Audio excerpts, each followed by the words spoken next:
The rules are clear. Don't let anyone ride in a trailer being pulled by a car. And the tragedy that happened as one family was going to see the eclipse is the reason why. As Jim Murray reports, a pediatrician was thrown out the door of their Airstream as it was traveling down a road. A fun family getaway to view yesterday's awe-inspiring eclipse has ended in a tragic accident.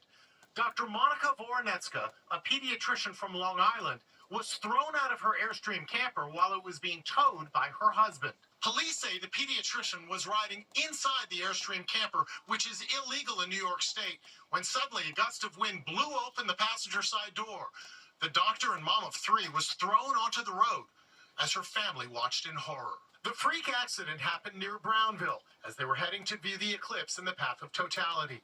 I spoke by phone with their devastated daughter, Helena, who was in the Airstream with her mom. Describe, if you can, what happened.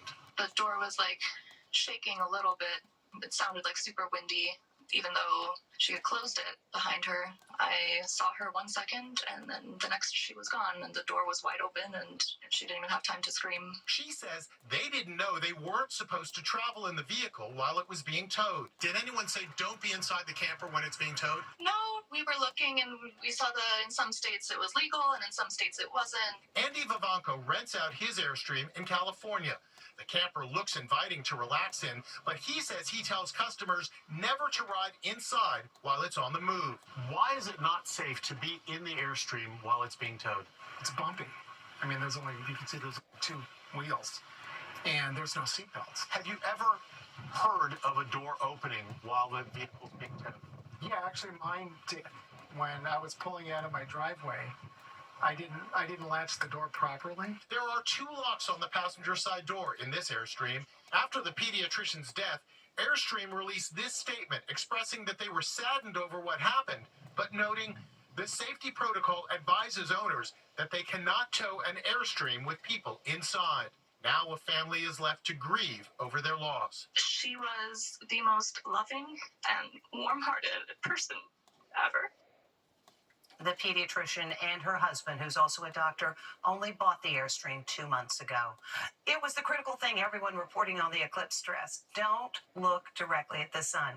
As expected, not everyone heeded the warning. Here's Les Trent. There's an alarming trend across the nation today.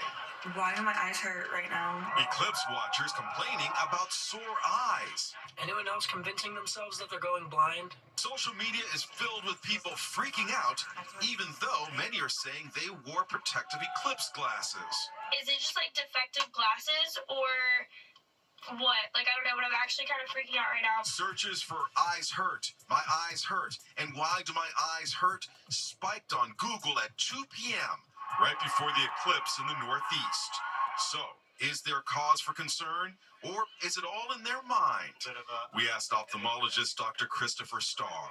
Some of that is just the strain of staring at an object for as long as we all were looking at it yesterday. Eclipse blindness is real, but it's rare. The risk of permanent damage from yesterday's eclipse is extraordinarily low.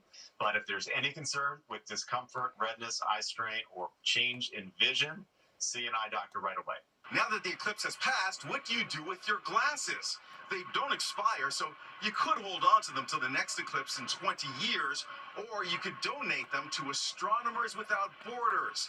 They're collecting and shipping millions of pairs of glasses to Africa, where there will be a solar eclipse much sooner in 2030. Many animals were left confused and disoriented during the eclipse. Zoos reported strange behavior, with flamingos in San Antonio flocking together for comfort. And getting home from the eclipse is proving challenging. Holy moly. Look at that. There were traffic jams from Tennessee to New Hampshire.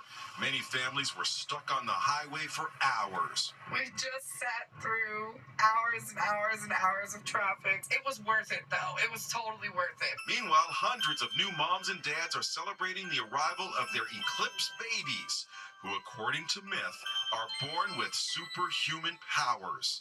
Sofia Vergara, Ryan Reynolds, Prince William, and Scarlett Johansson were all born during an eclipse. Little Abraham could be bound for greatness. That sounds good to me. While the next total solar eclipse won't be in the United States until 2044, you can catch one in August of 2026 if you're willing to travel to Iceland, Greenland, or Spain. With all the issues these days with